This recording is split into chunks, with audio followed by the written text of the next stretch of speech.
ఈ ఉదయకాల సమయంలో దేవుని వాక్యము వినుటకు సిద్ధముగా ఉన్న ప్రతి ఒక్కరికి నా హృదయపూర్వక వందనాలు తెలియజేస్తున్నాను. మహాదేవుడు మనకు అనుగ్రహించిన తన కృపను బట్టి దేవునికి నా కృతజ్ఞతాస్తుతులు చెల్లిస్తూ ఉన్నాను. దేవుని మహాకృపను బట్టి మనము ఏల్ అను పేరుతో జతపరచబడిన బిరుదులు, వాటిని గూర్చి మనం ధ్యానిస్తూ ఏల్ ఎలియోన్ అనగా సర్వోన్నతుడకు దేవుడు, రెండు ఏల్ ఓలాం నిత్యుడకు దేవుడు అనే రెండు పేర్లను గూర్చి మనము ధ్యానించాం. అలాగే ఈరోజు మనము మూడవ పేరును గురించి ధ్యానించబోతున్నాం. ఈ మూడవ పేరేమిటంటే ఏల్ షడ్డాయ్. ఏల్ షడ్డాయ్ అనే హెబ్రీ మాట ఇంగ్లీష్ భాషలో ఆల్ మైటీ గాడ్ అని ఇంగ్లీష్ పండితులు తర్జుమా చేశారు. ఈ మాట మనకు మొదటిసారి ఆది కాండములో కనపడుతుంది. ఆది కాండము 17వ అధ్యాయము. ఆది కాండము 17వ అధ్యాయము 1వ వచనాన్ని మనం చదువుకున్నట్లయితే, అబ్రాము 99 ఏండ్ల వాడైనప్పుడు యెహోవా అతనికి ప్రత్యక్షమై, నేను సర్వశక్తి గల దేవుడను, నా సన్నిధిలో నడుచుచు నిందారహితుడవైయుండుము అని తన్ను తాను పరిచయం చేసుకున్నారు. అక్కడ ఆ యొక్క మాటలు మనం గమనిస్తే ఇంగ్లీష్ భాషలో I am the almighty God అనే మాట అక్కడ కనపడుతూ ఉంటుంది. ఈ ఏల్ షడ్డాయ్ అనే మాట మనము జాగ్రత్తగా గమనిస్తే ఈ ఒక్క మాటలో దేవుని యొక్క వ్యక్తిత్వం అనగా ఆయన యొక్క లక్షణాలు, 5 లక్షణాలు ఈ యొక్క ఒక్క పేరులో ఇమిడి ఉన్నాయి. ఇది ఎలా అంటే, ఏల్ అనగా దేవుడు అని నేను మొదటిగానే చెప్పాను. షడ్డాయ్ అనే మాట షట్ అనే హెబ్రీ పదం నుండి వచ్చింది. ఈ షట్ అనే మాట యొక్క భావం ఏమిటి అంటే, బ్రెస్ట్ అని ఇంగ్లీష్లో రాయటం జరిగింది.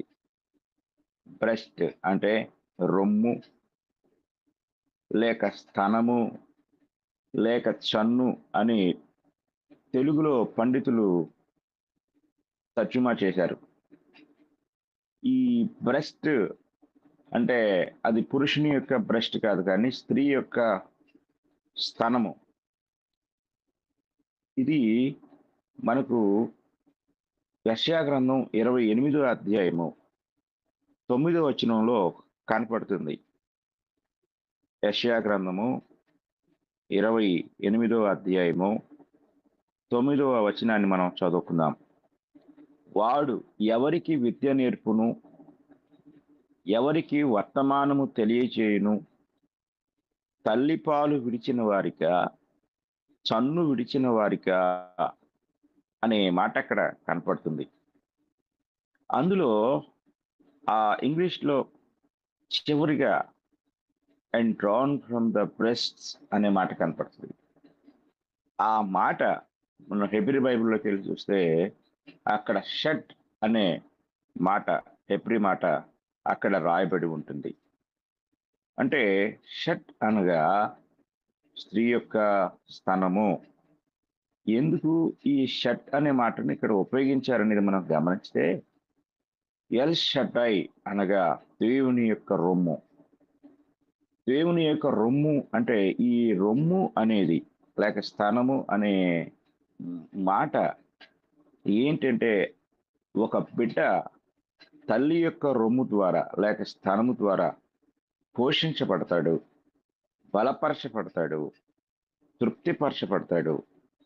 అలాగే ఇవన్నీ కూడా ఆ యొక్క తల్లి యొక్క స్థానము ద్వారా పుట్టిన బిడ్డ జీవితంలో జరిగే కార్యం.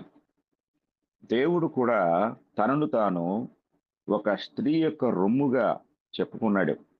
ఎందుకు అనేది మనం ఆలోచన చేసినట్లయితే, ఆయన పోషించువాడై ఉన్నాడు, బలపరిచేవాడై ఉన్నాడు, తృప్తిపరచువాడై ఉన్నాడు, అలాగే సమస్తమును కూడా సాధ్యపరచువాడై ఉన్నాడు. కనుక ఆయన ఇచ్చేవాడుగా కూడా ఉన్నాడు. కనుక ఏల్ షడ్డై అనే మాట యొక్క అర్థం ఏమిటంటే సర్వశక్తిమంతుడు. ఎందులో ఆయన సర్వశక్తిమంతుడు? పోషించడంలో సర్వశక్తిమంతుడు, బలపరచడంలో సర్వశక్తిమంతుడు, తృప్తిపరచడంలో సర్వశక్తిమంతుడు, ఇవ్వటంలో లేక దాతృత్వాన్ని అనుగ్రహించడంలో సర్వశక్తిమంతుడు, సమస్తాన్ని సాధ్యపరచటంలో అంటే ఆయనకు అసాధ్యమైనది ఏది లేదు, సమస్తమును సాధ్యపరచుటలో కూడా ఆయన సర్వశక్తిమంతుడైన దేవుడై ఉన్నాడు. కనుక ఏల్ షడ్డాయ్ అనే మాట దాని యొక్క భావాన్ని మనం గమనించినట్లయితే ఈ 5 విషయాలు లేక ఈ 5 కార్యాలు ఆ ఆ ఒక్క పేరులో ఇమిడి ఉన్నాయి. ఎందుకంటే ఆయన తను తాను ఏల్ షడ్డాయిగా పరిచయం చేసుకున్నాడు. కనుక మనం గమనిద్దాం, ఇందులో ఆయన నిజముగా సర్వశక్తిమంతుడేనా? ఆయన ఆ ఏల్ షడ్డై అనే మాటలో ఉన్న దానికి ఆయన కార్యరూపంగా చూస్తే అది వాస్తవమేనా అనేది మనం బైబిల్ గ్రంథం నుండి ఒక్కొక్క విషయాన్ని నేర్చుకుందాం. ఒకటి, ఆయన పోషించువాడు. ఇంగ్లీష్లో నౌరిషర్ అనే మాట ఉపయోగించబడింది. ద్వితీయోపదేశ కాండము మనం చదువుకున్నట్లయితే ద్వితీయోపదేశ కాండంలో 8వ అధ్యాయము 3వ వచనం మనం చదువుకుందాం. ఆహారం వలనే గాక యెహోవా సెలవిచ్చిన ప్రతి మాట వలన నరులు బ్రతుకుదురని నీకు తెలియచేయుటకు ఆయన నిన్ను అణచి నీకు ఆకలి కలుగు చేసి నీవే గాని నీ పితరులే గాని ఎన్నడెరుగని మన్నాతో నిన్ను పోషించెను అనే మాట అక్కడ కనపడుతుంది. ఈ పోషించెను అనే మాట మనము హెబ్రీ బైబిల్లో చూస్తే అక్కడ షడ్డాయి అనే మాట కనపడుతుంది. ఆయన తన ప్రజలైన ఇశ్రాయేలీలను పోషించువాడుగా ఉన్నాడు. ఆయన పోషించిన విధానాన్ని మనము జాగ్రత్తగా గమనించినట్లయితే దేవుని వాక్యము నుండి ఇశ్రాయేల్ ప్రజలు ఈ ఒక్క వచనం మనకు బాగా 40 సంవత్సరాల విశాలమైన చరిత్రను మనకు తెలియచేస్తుంది. ఆ కింద 4వ వచనంలో ఈ 40 సంవత్సరములు అంటాడు. అంటే ఈ 40 సంవత్సరములు నీవు వేసుకున్న బట్టలు పాతగిల్లలేదు, నీ కాలు వాయలేదు అని దేవుడు ఆయన తన ప్రజలైన ఇశ్రాయేలుని గురించి చెప్తాడు. ఎర్ర సముద్రము దాటి బయటికి వచ్చిన దగ్గర నుండి ఆయన తన ప్రజలను ఏ విధంగా పోషించాడో మనకు ఇశ్రాయేల్ చరిత్ర అంతా కూడా తెలియచేయబడుతుంది. దేవుడు పోషించువాడు. ఈరోజు చాలా మంది దేవుడు పోషించేవాడు కాదు అని చెప్పి మనల్ని మనమే పోషించుకోవాలి అనే ఒక అవిశ్వాసంలో ఉన్నారు. కానీ దేవుడు ఆయన యొక్క పేరులోనే అది దాగి ఉంది, ఇమిడి ఉంది. ఆయన పోషించువాడు. మొదటి రాజులు గ్రంథము మనం చదువుకున్నట్లయితే 17వ అధ్యాయము, మొదటి రాజులు గ్రంథము 17వ అధ్యాయము 2వ వచనం నుండి మనం చదువుకుందాం. పిమ్మట యెహోవా వాక్కు అతనికి ప్రత్యక్షమై, నీవు ఇచ్చట నుండి తూర్పు వైపునకు పోయి యోర్దానునకు ఎదురుగానున్న కెరీతు వాగు దగ్గర దాగియుండుము. ఆ వాగు నీరు నీవు త్రాగుదువు. అచ్చటికి నీకు ఆహారము తెచ్చునట్లు నేను కాకోలములకు ఆజ్ఞాపించితినని అతనికి తెలియచేయగా, అతడు పోయి యెహోవా సెలవు చొప్పున యోర్దానునకు ఎదురుగానున్న కెరీతు వాగు దగ్గర నివాసము చేసెను. అక్కడ కాకోలములు ఉదయమందు రొట్టెను మాంసమును, అస్తమయమందు రొట్టెను మాంసమును అతని యొద్దకు తీసుకొని వచ్చుచుండెను. అతడు వాగు నీరు త్రాగుచూ వచ్చెను. ఇక్కడ ఏలియాను దేవుడు విచిత్రంగా ప్రకృతి నియమమునకు వ్యతిరేకముగా కాకుల చేత పోషించి ఉన్నాడు. అంటే ఆయన ఏల్ షట్టై, ఆయన పోషించేవాడు. ఏ విధముగానైనా ఆయన పోషించగలడు అనేది ఆయన తెలియచేస్తూ ఉన్నాడు. కొంతకాలమైన తర్వాత దేశములో వర్షము లేక ఆ నీరు ఎండిపోయెను. అంతటా యెహోవా వాక్కు అతనికి ప్రత్యక్షమై ఇలాగు సెలవిచ్చెను, నీవు సీదోను పట్టణ సంబంధమైన సారెపతు అను ఊరికి పోయి అచ్చట ఉండుము.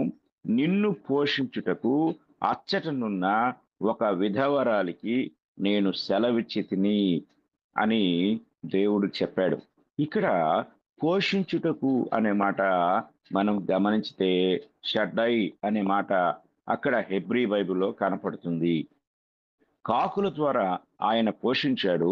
విచిత్రంగా దేశమంతా విపరీతమైన కరువుతో ఉన్నప్పుడు ఇక్కడ ఈ స్త్రీ ఆఖరి రొట్టె చేసుకొని ఇక మరణానికి సిద్ధపడుతూ ఉన్న దినాల్లో ఏలియాకు దేవుడు చెప్తున్న మాట, ఆమె నిన్ను పోషిస్తుంది అని చెప్పాడు. ఎంత విచిత్రం! అక్కడ విధవరాలికి అని కూడా చెప్పాడు. విధవరాలిని నీ కోసం ఏర్పరిచాను. ప్రతిదీ కూడా అవిశ్వాసులకు సందేహాస్పదంగా ఉంటుంది. కాకులు ఎలా పోషిస్తాయండి అని. అలాగే ఇంకా విధవరాలు ఎలా పోషిస్తుంది? భర్త ఉన్న స్త్రీయే ఈరోజు పోషించబడటానికి ఈ కరువు కాలంలో ఇబ్బంది పడుతూ ఉంటే, ఒక విధవరాలు నన్నెలా పోషిస్తుంది అని ఏలియా అడగలేదు, సందేహించలేదు. ఎందుకంటే ఏలియాకు తెలుసు ఆయన ఏల్ షడ్డై అని, సర్వశక్తిమంతుడు అని. కనుక ఆయన పోషించువాడుగా ఉన్నాడు. కాబట్టి ఈ షడ్డై అనే మాటలోనే పోషించువాడు అనే మాట మనకి కనపడుతుంది. అలాగే నెహెమ్యా గ్రంథము 9వ అధ్యాయము 21వ వచనాన్ని మనం చదువుకున్నట్లయితే, నెహెమ్యా గ్రంథము 9వ అధ్యాయము 21వ వచనంలో ఈ మాట కనపడుతుంది. నిజముగా అరణ్యములో ఏమీ తక్కువ కాకుండా 40 సంవత్సరములు వారిని పోషించి తిని, వారి వస్త్రములు పాతగిలిపోలేదు, వారి కాళ్లకు వాపు రాలేదు అనే మాట కనపడుతుంది. కనుక ఆయన పోషించువాడు అయి ఉన్నాడు. కీర్తన గ్రంథము 81వ కీర్తన మనం చదువుకున్నట్లయితే, 81వ కీర్తనలో దేవుడు ఆయన తను గురించి తాను చెప్పుకుంటూ 16వ వచనంలో ఆయన ఇలాగ సెలవిస్తూ ఉంటాడు. 16వ వచనం మనం చదువుకుందాము. అతి శ్రేష్టమైన గోధుమలను అనుగ్రహించి నేను వారిని పోషించుదును, కొండ తేనెతో నిన్ను తృప్తిపరచుదును అని ఇక్కడ చెప్తూ ఉన్నాడు. ఆయన పోషించేవాడు. శ్రేష్టమైన, అతి శ్రేష్టమైన గోధుమలతో నేను వారిని పోషిస్తాను అని దేవుడు తెలియచేస్తూ ఉన్నాడు. ఇక్కడ పోషించుదును అనే దగ్గర మనం గమనించినట్లయితే షడ్డై అనే మాట మనకు కనపడుతుంది. కనుక మన దేవుడు పోషించువాడు. ఏల్ షడ్డై అనే మాటలోనే ఆయన పోషణీయుడుగా ఉన్నాడు, పోషించువాడుగా ఉన్నాడు. మత్తయి సువార్త క్రొత్త నిబంధనలోనికి మనం వెళ్ళినట్లయితే, మత్తయి సువార్తలో 6వ అధ్యాయము మనం చదువుకున్నట్లయితే, మత్తయి సువార్త 6వ అధ్యాయము 26వ వచనము మనకి ఇలాగ తెలియచేస్తా ఉంది. ఆకాశ పక్షులను చూడుడి, అవి విత్తవు, కోయవు, కొట్లలో కూర్చుకొనవు, అయినను మీ పరలోకపు తండ్రి వాటిని పోషించుచున్నాడు. ఎంత అద్భుతమైన మాట! అంత మాత్రమే కాదు, ఆయన మీరు ఆకాశ పక్షుల కంటే శ్రేష్ఠులు కారా అని ప్రశ్నించాడు. కనుక ఆ ఆకాశ పక్షులను పోషించువాడు మనల్ని కూడా పోషించువాడై ఉన్నాడు అనే సంగతి మనం జాగ్రత్తగా గమనించాలి. అంత మాత్రమే కాదు, ఎఫెసీయులకు రాసిన పత్రికలో పౌలు గారు సంఘాన్ని గురించి మాట్లాడుతూ ఎఫెసీ పత్రిక 5వ అధ్యాయము 30వ వచనంలో ఈ మాట తెలియచేస్తారు. మనము క్రీస్తు శరీరమునకు అవయవములమై ఉన్నాము గనుక, అలాగే క్రీస్తు కూడా సంఘమును పోషించి సంరక్షించుచున్నాడు అని మాట కనపడుతుంది. అంటే ఆయన పోషించువాడై ఉన్నాడు. కనుక అక్కడ నుండి, అంటే పితరుల కాలంలో తాను ఐగుప్తు నుండి బయటికి తీసుకొని వచ్చిన ఇశ్రాయేలుల దగ్గర నుండి ఈనాడు ఆ క్రొత్త నిబంధన కాలంలో ఉన్న మనలను కూడా ఆయన పోషించువాడై ఉన్నాడు. ఆ కాలంలో ఏల్ షడ్డైగా ఆ యెహోవా దేవుడు ఇశ్రాయేలీల పక్షంగా ఉంటే, ఈరోజు ఏల్ షడ్డైగా క్రీస్తు ప్రభువు తన సంఘమును పోషించువాడుగా ఉన్నాడు అనే సంగతిని మనం గ్రహించాలి. ఇక రెండవ మాట మనం చదువుకుందాం. రెండవ మాట గమనించినట్లయితే బలపరచువాడు, స్ట్రెంగ్త్ గివర్ అనే మాట ఇంగ్లీష్ లో కనపడుతుంది. ఆయన బలపరిచేవాడు అన్నట్టు. తల్లి పాలు బిడ్డను బలపరుస్తుంది. మా ఆ పాల ద్వారా ఆ బిడ్డ బలపరచబడతాడు, శక్తి నొందుతాడు. ఏల్ షడ్డై ఆయన తన తన బిడ్డలను బలపరిచేవాడుగా ఉన్నాడు. మొదటి రాజుల గ్రంథాన్ని మనం చదువుకున్నట్లయితే, మొదటి రాజులు గ్రంథంలో ఆయన 18వ అధ్యాయం ద్వారా ఒక విషయాన్ని మనకు తెలియజేస్తూ ఉన్నాడు. మొదటి రాజుల గ్రంథం 18వ అధ్యాయము 46వ వచనం ఇలా తెలియచేస్తా ఉంది. యెహోవా హస్తము ఏలియాను బలపరచగా అతడు నడుము బిగించుకొని ఆహాబు కంటే ముందుగా పరుగెత్తుకొని పోయి యెజ్రెయేలు గుమ్మమునొద్దకు వచ్చెను. ఎంత అద్భుతం ఇది!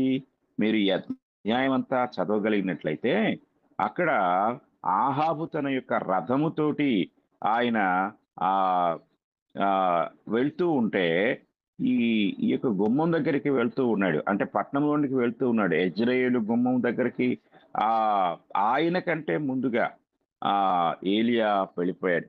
కనుక ఇక్కడ మనం గమనిస్తే గుర్రముల కంటే రథముల కంటే వడిగా వేగముగా పరుగెత్త శక్తి దేవుడు ఏలియాకి ఇచ్చాడు.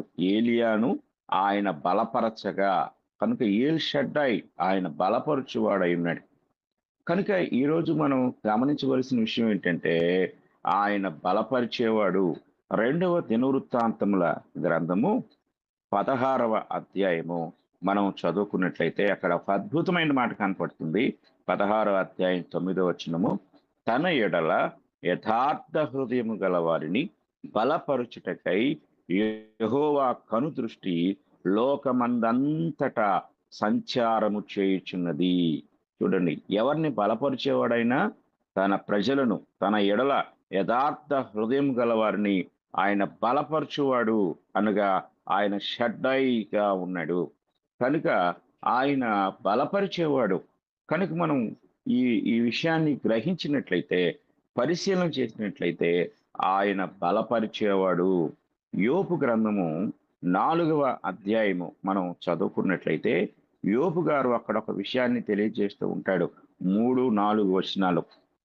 అనేకులకు నీవు బుద్ధి నేర్పిన వాడవు, బలహీనమైన చేతులను బలపరిచిన వాడవు. నీ మాటలు తొట్టిల్లు వానిని ఆదుకొని ఉండెను, కృంగిపోయిన మోకాళ్ళు గల వానిని నీవు బలపరిచితివి. షడ్డై అనే మాట అక్కడ కనపడుతుంది. అంటే మనం జాగ్రత్తగా గమనించినట్లయితే ఆయన పోషించువాడై ఉన్నాడు, బలపరచువాడై ఉన్నాడు. ఈరోజు మనము ఆ ఇశ్రాయేలు చరిత్రలో చూసినప్పుడు అనేక సార్లు ఇశ్రాయేలీలు మాకు మాంసం ఎవరు పెట్టెదరు అన్నప్పుడు దేవుడు వారిని ఆయన నెల రోజులు మాంసంతో పోషించాడు. సంఖ్యాకాండం 11వ అధ్యాయం 1వ వచనం నుండి మీరు చదవగలిగితే ఈ చరిత్ర మనకి కనపడుతుంది. కనుక మనం ఆలోచించినప్పుడు ఆయన పోషించువాడు. ఆయన ఇశ్రాయేలును మాత్రమే కాదు, ఏలియాను మాత్రమే కాదు, ఆ ఈరోజు మనం గమనించినట్లయితే నిన్ను పోషించువాడై ఉన్నాడు. నీవు ఆయన యందు విశ్వాసం ఉంచినట్లయితే నీవున్న భయంకరమైన కరువులో కావచ్చు, ఆర్థిక పరిస్థితుల్లో కావచ్చు, నువ్వు ఏ స్థితిలో ఉన్నా సరే నీవు ఆయన యందు విశ్వాసం ఉంచినప్పుడు ఆయన నిన్ను పోషించువాడై ఉన్నాడు. కనుక విశ్వాసం ద్వారా పాత నిబంధన గ్రంథంలో అనేక మంది పోషించబడ్డారు. ఈరోజు కూడా ఆయన నిన్ను పోషిస్తాడు. ఆయన నిన్ను బలపరిచేవాడై ఉన్నాడు.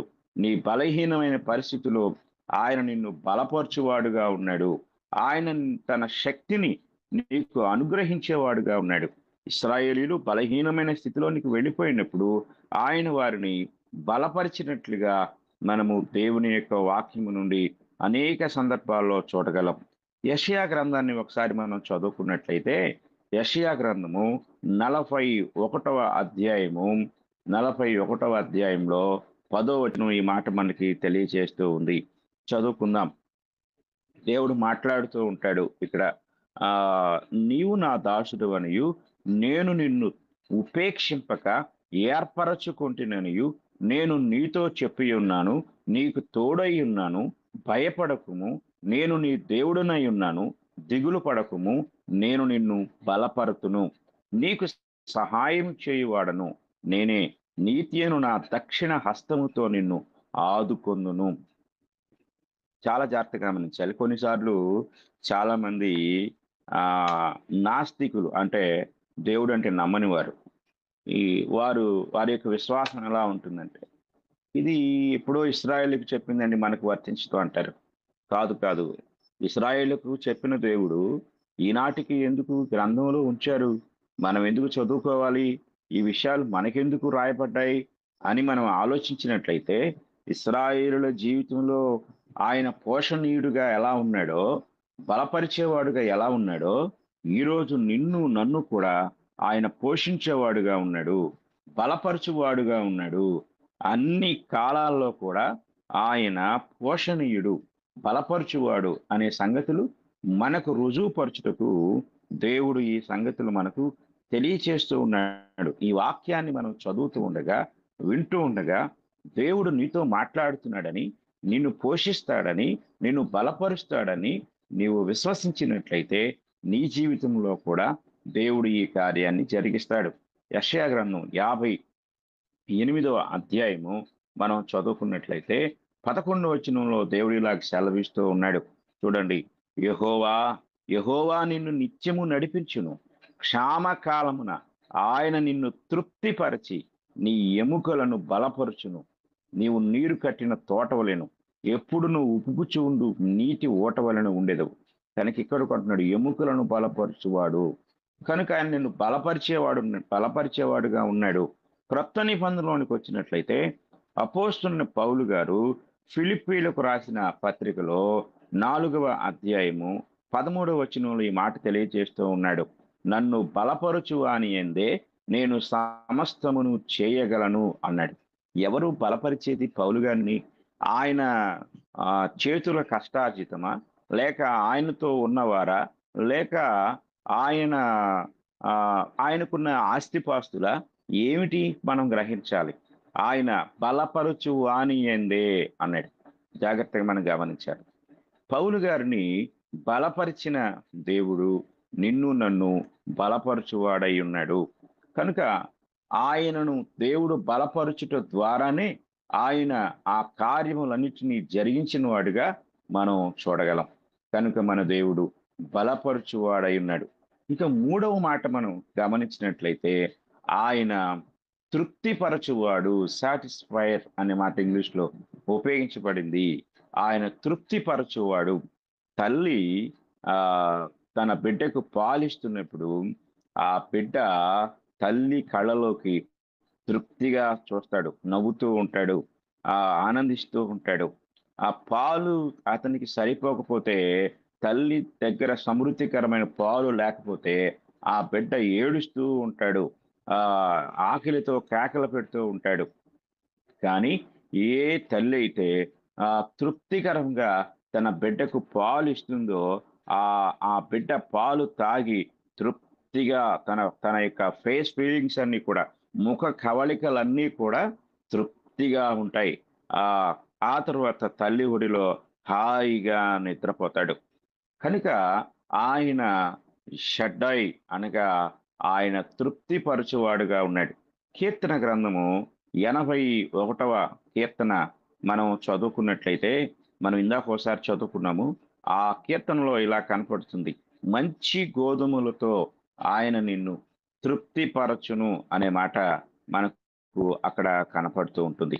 కనుక ఈ వచనాన్ని మనం జాగ్రత్తగా గమనిస్తే, అతి శ్రేష్టమైన గోధుమలను అనుగ్రహించి నేను వారిని పోషించుదును, కొండ తేనెతో నిన్ను తృప్తిపరచుదును. అంటే కొండ తేనె అంటే శ్రేష్టమైన తేనె. కాబట్టి అది అందరికీ దొరికేది కాదు. అలాంటి శ్రేష్టమైన తేనెతో నిన్ను తృప్తిపరుస్తాను అని తన ప్రజలకు ఆయన వాగ్దానం చేస్తూ ఉన్నాడు. అలాగే 91వ కీర్తనలో కూడా ఒక అద్భుతమైన మాట మనకు కనపడుతుంది. 91వ కీర్తన 16వ వచనం మనం చదువుకున్నట్లయితే, దీర్ఘాయువు చేత అతనిని తృప్తిపరచెదను, నా రక్షణ అతనికి చూపించెదను అని ఆయన తెలియజేస్తూ ఉన్నాడు. దీర్ఘాయు అంటే ఆహారము ద్వారా తృప్తిపరచటం మాత్రమే కాదు.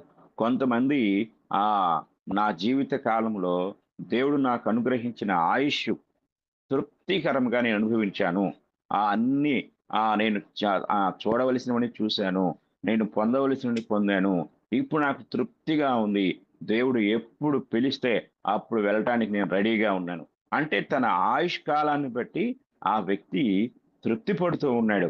కనుక ఆయుష్ ద్వారా కూడా దేవుడు మనల్ని తృప్తిపరిచేవాడై ఉన్నాడు. ఎందుకంటే ఆయన ఏల్ షడ్డై.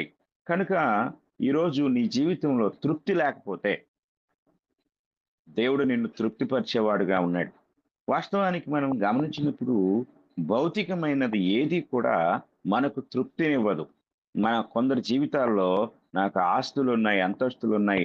కానీ నాకు తృప్తి లేదు. నా జీవితంలో నెమ్మది లేదు, సమాధానం లేదు అని బాధపడుతూ ఉంటారు. స్నేహితులతో చెప్పుకుంటూ ఉంటారు. కానీ ఇక్కడ దేవుడు ఆయన వాక్యం మనకి సెలవిచ్చే మాటలు మనం జాగ్రత్తగా ఆలోచించినట్లయితే ఆయన తృప్తిపరచువాడు. నీ జీవితంలో ఉన్న అసంతృప్తిని తొలగించి నీ మనస్సును తృప్తిగా ఉంచేవాడుగా ఆయన కనపడుతూ ఉన్నాడు. కనుక మనం జాగ్రత్తగా గమనించినట్లయితే ఆయన తృప్తిపరచువాడు. ఈ సంగతిని మనము చాలా జాగ్రత్తగా గమనించవలసిన వారమై ఉన్నాము. తర్వాత మరొక కీర్తన కూడా మనం చూస్తే 105వ కీర్తన మనం చదువుకున్నప్పుడు 105వ కీర్తనలో 40వ వచనం ఒక విషయాన్ని మనకు తెలియజేస్తూ ఉంది. 40వ వచనాన్ని మనం చదువుకుందాం. వారు మనవి చేయగా ఆయన పూరేళ్లను రప్పించెను, ఆకాశములో నుండి ఆహారమునిచ్చి వారిని తృప్తిపరచెను. ఇవన్నీ సాక్ష్యాలు. తన ప్రజల పట్ల ఆయన ఏ విధమైన గొప్ప కార్యాలు జరిగించాడు అనే సంగతులకు ఇవి అద్భుతమైన సాక్ష్యాలుగా ఉన్నాయి. అలాగే 107వ కీర్తన 9వ వచనాన్ని కూడా మనం చదువుకున్నట్లయితే, ఏలయనగా ఆశగల ప్రాణమును ఆయన తృప్తిపరిచి ఉన్నాడు, ఆకలి కొనిన వారి ప్రాణమును మేలుతో నింపి ఉన్నాడు. కనుక ఈ ఆశగల ప్రాణం అనేది మనం గమనించితే నీ జీవితంలో నువ్వు దేవుని పట్ల, ఆయన వాక్యం పట్ల, ఆయన కార్యముల పట్ల, ఆయన సత్యం పట్ల నీకు ఆశ ఉంటే ఖచ్చితంగా దేవుడు నిన్ను ఏదో ఒక రోజు తృప్తిపరుస్తాడు. నిన్ను ఆయన తన కార్యముల ద్వారా ఆయన తృప్తిపరిచే దేవుడుగా ఉన్నాడు. కనుక ఆయన తృప్తిపరచువాడు. క్రొత్త నిబంధనలోనికి మనం వెళ్ళినట్లయితే మత్తయి సువార్తలో ఒక మాట మనకు కనపడుతుంది. 5వ అధ్యాయము 6వ వచనం మనం చదువుకుందాం. నీతి కొరకు ఆకలి దప్పులు గలవారు ధన్యులు, వారు తృప్తిపరచబడుదురు. మనం ఆహారాన్ని గురించి చెప్పుకున్నాము, అలాగే దీర్ఘాయువుని గురించి చెప్పుకున్నాము. కానీ క్రొత్త నిబంధనలో ప్రభు అయిన యేసుక్రీస్తు వారు కొండ మీద ప్రసంగంలో చెప్తున్న అద్భుతమైన మాట ఏమిటంటే, ఆ తృప్తి దేనికోసం అంటే నీతి కొరకైన ఆకలి దప్పిక ఎవరికైతే ఉంటుందో వారిని దేవుడు తన నీతి ద్వారా సమృద్ధికరమైన నీతిని అనుగ్రహించడం ద్వారా ఆయన తృప్తిపరిచేవాడుగా ఉన్నాడు. కనుక ఆయన తృప్తిపరచేవాడు. మనము ఇంకొక అద్భుతాన్ని చూద్దాం. మార్కు సువార్త మనం చదువుకున్నట్లయితే మార్కు సువార్త 8వ అధ్యాయము 4 నుండి 8 వచనాలు మనం చదువుకున్నప్పుడు ఒక సంఘటన మనకు కనపడుతుంది. అందుకు ఆయన శిష్యులు, ఈ అరణ్య ప్రదేశంలో ఒకడెక్కడ నుండి రొట్టెలు తెచ్చి వీరిని తృప్తిపరచగలడని ఆయన్ని అడిగిరి. ఆయన మీ యొద్ద ఎన్ని రొట్టెలు ఉన్నవని వారిని అడుగుగా వారు 7 అనిరి. అప్పుడు ఆయన నేల మీద కూర్చుండుడని జనులకు ఆజ్ఞాపించి ఆ 7 రొట్టెలు పట్టుకుని కృతజ్ఞతాస్తుతులు చెల్లించి విరిచి వడ్డించుటకై తన శిష్యులకిచ్చెను. వారు కొన్ని చిన్న చేపలు కూడా వారి యొద్ద ఉండగా ఆయన ఆశీర్వదించి వాటిని కూడా వడ్డించుడని చెప్పెను. వారు భోజనము చేసి తృప్తి పొందిన మీదట మిగిలిన ముక్కలు 7 గంపల నిండా ఎత్తిరి. ఇవన్నీ అద్భుతమైన సాక్ష్యాలు. నీలో నాలో విశ్వాసాన్ని నింపుటకు ఆయన పాత నిబంధన నుండి క్రొత్త నిబంధన కాలం వరకు కూడా భౌతికంగాను, ఆత్మీయంగాను తన ప్రజలను ఏ విధంగా ఆయన తృప్తిపరిచాడో అనే సంగతులకు ఈ వచనములన్నీ గొప్ప ఆ సాక్ష్యాలుగా మనకు కనపడుతున్నాయి. కనుక ఆయన నిన్ను తృప్తిపరచువాడు. అసంతృప్తితో నీ జీవితంలో నువ్వు ఒకవేళ ఉన్నట్లయితే ప్రభునతకు వచ్చినప్పుడు, ఆయన మాటలు విన్నప్పుడు, ఆయన వాక్యాన్ని విన్నప్పుడు, ఆయన ప్రభువుగా సొంత రక్షకునిగా నీవు అంగీకరించగలిగితే, ప్రియ సహోదరి, ప్రియ సహోదరుడా, దేవుడు నిన్ను పోషిస్తాడు, నిన్ను బలపరుస్తాడు, నిన్ను తృప్తిపరుస్తాడు. 4వ మాట మనం ధ్యానిద్దాం. ఈ షట్టై అనే దాంట్లో ఉన్న 4వ మాట ఏమిటంటే, ఆయన దాతృత్వం గలవాడు. ఇంగ్లీష్‌లో బౌంటిఫుల్ అనే మాట కనపడుతుంది. ఆయన ఇచ్చేవాడుగా ఉన్నాడు. చాలా సార్లు మనం ఆయన్ని అడుగుతా ఉంటాం.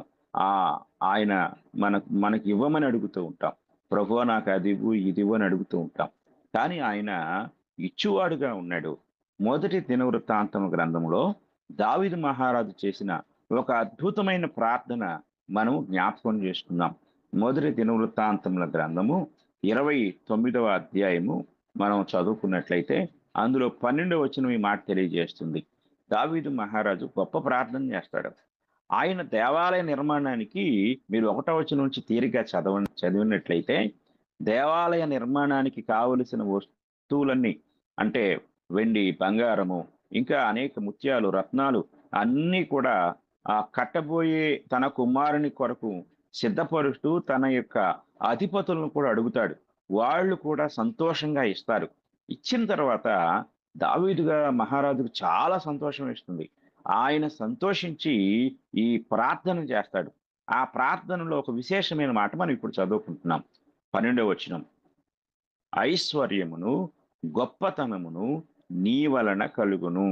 నీవు సమస్తమును ఏలువాడవు. బలమును పరాక్రమమును నీ దానములు. జాగ్రత్తగా మనం గమనించాలి. నీ దానములు అంటాడు. అంటే ఇంగ్లీష్‌లో ఈ మాట బౌంటిఫుల్ అని కనపడుతుంది. ఆయన దానం చేసేవాడు. హెచ్చించువాడవును, అందరికీ బలము ఇచ్చువాడవును నీవే. చూడండి, ఇక్కడ ఇచ్చువాడుగా ఆయన ఉన్నాడు. బౌంటిఫుల్‌గా ఆయన ఉన్నాడు. జాగ్రత్తగా మనం గమనించాలి. ఆయన ఏల్ షడ్డై అంటే ఆయన ఇచ్చేవాడు, దానం చేసేవాడు. కనుక మనం జాగ్రత్తగా గమనించాలి. మన దేవుని యొక్క స్వభావ లక్షణాన్ని గమనిస్తే ఆయన దాతృత్వం అనేది తిరిగి తీసుకునేది కాదు. మనం ఎవరికైనా ఏదైనా ఇస్తే దాన్ని తిరిగి తీసుకుంటాం. కానీ ఇక్కడ ఆయన దానము చేసేవాడుగా అంటే తిరిగి తీసుకునేవాడు కాదు, కేవలం ఇచ్చేవాడుగానే ఉన్నాడు. దేవుడు నీకు ఏదైనా ఇస్తే అది ఆయన నీకు ఉచితముగా దానముగా ఇచ్చేవాడుగా ఉన్నాడు. తిరిగి నిన్ను ఆశించేవాడుగా లేడు ఆయన. కనుక నువ్వు ప్రభువుని నమ్ముకున్నట్లయితే ప్రభువు నీకు అవసరమైన ప్రతి దానిని ఆయన దానముగా ఇస్తాడు, రుణముగా ఇవ్వడు. తిరిగి మరలా నాకు ఇవ్వాలి అనే కండిషన్తో ఆయన ఇచ్చేవాడు కాదు. ఆయన నీ దగ్గర ఏ నోటు రాయించుకునేవాడు కాదు. ఆయన ఉచితముగా దానముగా నీకు అనుగ్రహించేవాడుగా ఉన్నాడు అనే సంగతిని మనము జాగ్రత్తగా గమనించాలి. క్రొత్త నిబంధనలోనికి వచ్చినట్లయితే మనకు ఒక అద్భుతమైన మాట కనపడుతుంది. రోమీయులకు రాసిన పత్రిక మనం చదువుకున్నట్లయితే రోమీయులకు రాసిన పత్రిక 5వ అధ్యాయము 15వ వచనాన్ని మనం చదువుకుందాం. అయితే అపరాధము కలిగినట్లు కృపావరము కలుగలేదు. ఎట్లనగా ఒకని అపరాధం వలన అనేకులు చనిపోయిన ఎడల మరి ఎక్కువగా దేవుని కృపయు యేసుక్రీస్తును ఒక మనుషుని కృపచేతనైన దానమును అనేకులకు విస్తరించెను. 16 కూడా చదువుకుందాం. మరియు పాపము చేసిన ఒకని వలన శిక్షావిధి కలిగినట్టు ఆ దానము కలుగలేదు. ఏలయనగా తీర్పు ఒక్క అపరాధముల మూలముగా వచ్చినదై శిక్షావిధికి కారణమాయను. కృపావరమైతే అనేకమైన అపరాధముల మూలముగా వచ్చినదై మనుష్యులు నీతిమంతులుగా తీర్చబడ్డకు కారణమాయను. తర్వాత 18వ వచనం కూడా చదువుకుందాం. కాబట్టి తీర్పు ఒక్క అపరాధ మూలమున వచ్చినదై మనుషులకందరికిని శిక్షావిధి కలుగుటకు ఎలాగూ కారణమాయనో, అలాగే ఒక్క పుణ్యకార్యము వలన కృపాదానము మనుషులకందరికిని జీవప్రదమైన నీతి విధింపబడుటకు కారణమాయెను. దేవుడు ఈ వచనాల్లో మనకు దానము అనగానే ఆహ్, మనం చెప్పుకుంటాం. వస్త్రదానం, గోదానం, భూదానం, అలాగే ఇంకా రకరకాల దానాల గురించి మనం చెప్పుకుంటూ ఉంటాం.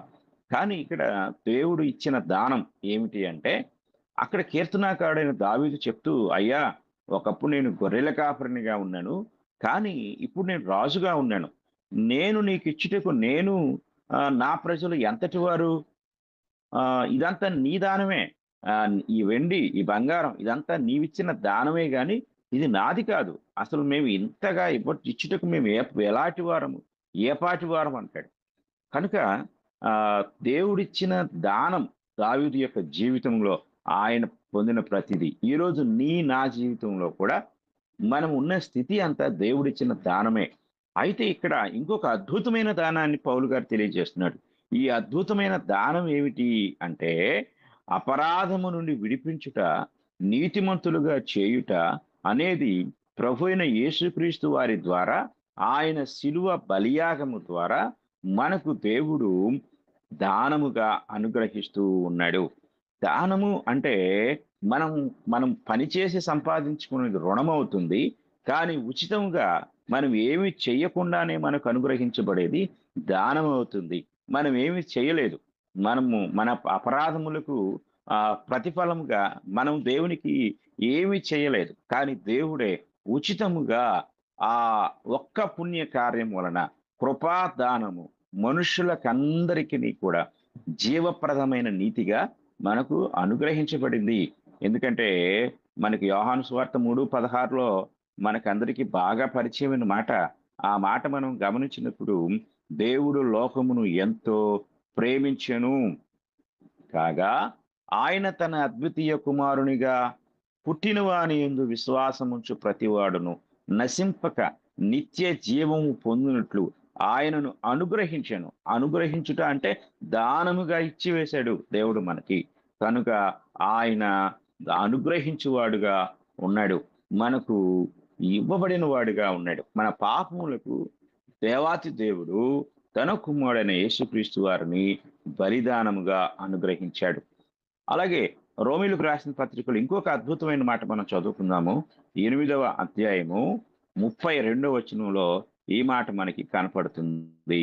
తన సొంత కుమారుని అనుగ్రహించుటకు వెనుతీయక మన అందరి కొరకు ఆయనను అప్పగించిన వాడు ఆయనతో పాటు సమస్తమును మనకెందుకు అనుగ్రహింపడు? చూడండి, ఇక్కడ ఆయన సమస్తాన్ని అంటే తన కుమారుని మాత్రమే కాదు, తన కుమారుని యొక్క శిలువ బలియాగము ద్వారా ఆయన మనకు సమస్తాన్ని, అంటే మనము చనిపోయిన తర్వాత ఆ పరలోకాన్ని, నిత్య జీవాన్ని కూడా ఆయన అనుగ్రహించేవాడుగా ఉన్నాడు. భూమి మీద మనం బ్రతికుండగా మన ప్రతి అవసరతను కూడా ఆయన తీర్చువాడుగా ఉన్నాడు. సమస్తాన్ని అనుగ్రహించువాడుగా ఉన్నాడు. కనుక 4వదిగా ఆయన దాతృత్వం కలిగిన వాడు. ఆ దాతృత్వం కలిగిన దేవుని యొద్దకు నీవు వచ్చినట్లయితే నీకు కావలసిన ప్రతిదీ కూడా దేవుడు ఉచితముగా అనుగ్రహించువాడుగా ఉన్నాడు. చివరిగా ఆయన ఆ సమస్తమును సాధ్యపరచువాడుగా ఉన్నాడు. చూడండి, ఆదికాండము 18వ అధ్యాయము మనం చదువుకున్నట్లయితే, ఆదికాండము 18వ అధ్యాయము 14వ వచనంలో ఈ మాట కనపడుతుంది. యెహోవాకు అసాధ్యమైనది ఏదైనా ఉన్నదా? జాగ్రత్తగా గమనించాలి. దేవుడు ప్రశ్నిస్తూ ఉన్నాడు. దేవదూతలు అబ్రహాముతో మాట్లాడుతూ ఉన్నారు. ఆ అక్కడ నీ భార్య అయిన శారా ఎక్కడుంది అంటే, అదిగో గుడారంలో ఉన్నది అని చెప్పినప్పుడు అక్కడ దేవుడు మాట్లాడుతూ ఉంటాడు. చూడండి, మనము ఆ పై వచనాన్ని కూడా మనం చదువుకున్నట్లయితే 10వ వచనంలో, అందుకు ఆయన మీదటికి ఈ కాలమున నీ యొద్దకు నిశ్చయముగా మరలా వచ్చెదను, అప్పుడు నీ భార్య అయిన శారాకు ఒక కుమారుడు కలుగునని చెప్పెను. ఆ మాటకు ఆమె నవ్వుకుంది. అప్పుడు అది చూసిన దేవుడు మాట్లాడుతూ ఉన్నాడు. అంతటా యెహోవా అబ్రహాముతో, వృద్ధురాలైన నేను నిశ్చయముగా ప్రసవించదనా అని శారా నవ్వనేలా. అది 13వ వచనం. ఇప్పుడు 14వ వచనంలో అంటాడు, యెహోవాకు అసాధ్యమైనది ఏదైనా ఉన్నదా? ఎందుకంటే ఆయన ఏల్ షద్దై, సర్వశక్తిమంతుడు. సర్వశక్తిమంతుడు అంటే ఆయనకు అసాధ్యమైనది ఏదీ లేదు అని మనం అక్షరార్థంగా తెలుగు భాషలో గ్రహించగలం. కనుక ఆయన సమస్తమును సాధ్యపరచువాడుగా ఉన్నాడు. కనుక నీ జీవితంలో ఇది అసాధ్యం, ఇది ఎవరు చేయలేరు, దేవుడు కూడా చేయలేడు అని ఎవరైనా నిన్ను ఒకవేళ భయపెట్టినా, తృణీకరించినా, నిన్ను ఒకవేళ బలహీనపరిచినా, దేవుడు నీతో మాట్లాడుతూ ఉన్నాడు. ప్రియ సహోదరి, ప్రియ సహోదరుడా, నీ జీవితంలో అసాధ్యమైన వాటన్నిటినీ, అసాధ్యములుగా నీ కళ్ళ ముందు ఉన్న ప్రతి సంగతిని కూడా సాధ్యపరిచే దేవుడు ఆయనను విశ్వసించినట్లయితే అనే సంగతిని మొదటిగా గ్రహించాలని ప్రతి ఒక్కరికి నేను తెలియచేస్తూ ఉన్నాను. ఇర్మియా గ్రంథము 32వ అధ్యాయము 17వ వచనాన్ని మనం చదువుకుందాం. ఇర్మియా గ్రంథము 32వ అధ్యాయం 17వ వచనంలో, యెహోవా ప్రభువా, సైన్యములకు అధిపతికి యెహోవా అను పేరు వహించువాడా, శూరుడా, మహాదేవ, నీ అధిక బలము చేతను, చాచిన బాహువు చేతను భూమి ఆకాశములను సృజించితివి, నీకు అసాధ్యమైనది ఏదియు లేదు అని ఈ యొక్క వచనంలో ప్రవక్త తెలియజేస్తూ ఉన్నాడు. కనుక ఆయనకు అసాధ్యమైనది ఏదీ లేదు. కనుక ఆయన సమస్తాన్ని సాధ్యపరచగలిగిన వాడు. ఎర్ర సముద్రాన్ని పాయలుగా చీల్చినవాడు. ఆ ప్రకృతి ధర్మానికి విరుద్ధంగా, ప్రకృతి నియమానికి విరుద్ధంగా ఆయన బండ నుండి నీటిని రప్పించినవాడు. ఇంకా ఎన్నో అద్భుతాలు మనం ఈ యొక్క బైబిల్ గ్రంథంలో దేవుడు చేసిన అద్భుతాలు చూడగలం. ఈ ఈ ఇర్మియా గ్రంథంలో 17వ అధ్యాయంలో ఇంకొక మాట మనం చూద్దాం. 27వ వచనాన్ని కూడా మనం చదువుకున్నట్లయితే, నేను యెహోవాను, సర్వ శరీరులకు దేవుడను, నాకు అసాధ్యమైనది ఏదైనా ఉండునా అని ఆయన ప్రశ్నించాడు. కాబట్టి ఆయనకు అసాధ్యమైంది ఏదీ లేదు. కనుక ఆయన సమస్తమును సాధ్యపరిచిన వాడై ఉన్నాడు. చివరిగా మత్తయి సువార్త 19వ అధ్యాయము మనం చదువుకున్నట్లయితే, ఆ 19వ అధ్యాయంలో మనకు ఒక అద్భుతమైన మాట మనకు కనపడుతుంది. 19వ అధ్యాయము మత్తయి సువార్త 26వ వచనాన్ని మనం చదువుకుందాం. యేసు వారిని చూచి, ఇది మనుషులకు అసాధ్యమే కాని దేవునికి సమస్తమును సాధ్యమని చెప్పెను. కనుక ఏల్ షట్టైగా ఉన్న ఆ పరలోకపు తండ్రైన దేవుడు తన కుమారుడైన యేసుక్రీస్తు వారిని మన కొరకు ఏల్ షట్టైగా అనగా సర్వశక్తిమంతుడిగా అనుగ్రహించాడు. ఈ సత్యాన్ని మనం గ్రహించాలి. హెబ్రీయులకు రాసిన పత్రిక 7వ అధ్యాయము 25వ వచనాన్ని మనం చదువుకున్నట్లయితే, 25వ వచనంలో ఈ మాట కనపడుతుంది. ఈయన తన ద్వారా దేవుని యొద్దకు వచ్చు వారి పక్షమున విజ్ఞాపనము చేయుటకు నిరంతరము జీవించుచున్నాడు గనుక వారిని సంపూర్ణముగా రక్షించుటకు శక్తిమంతుడై ఉన్నాడు.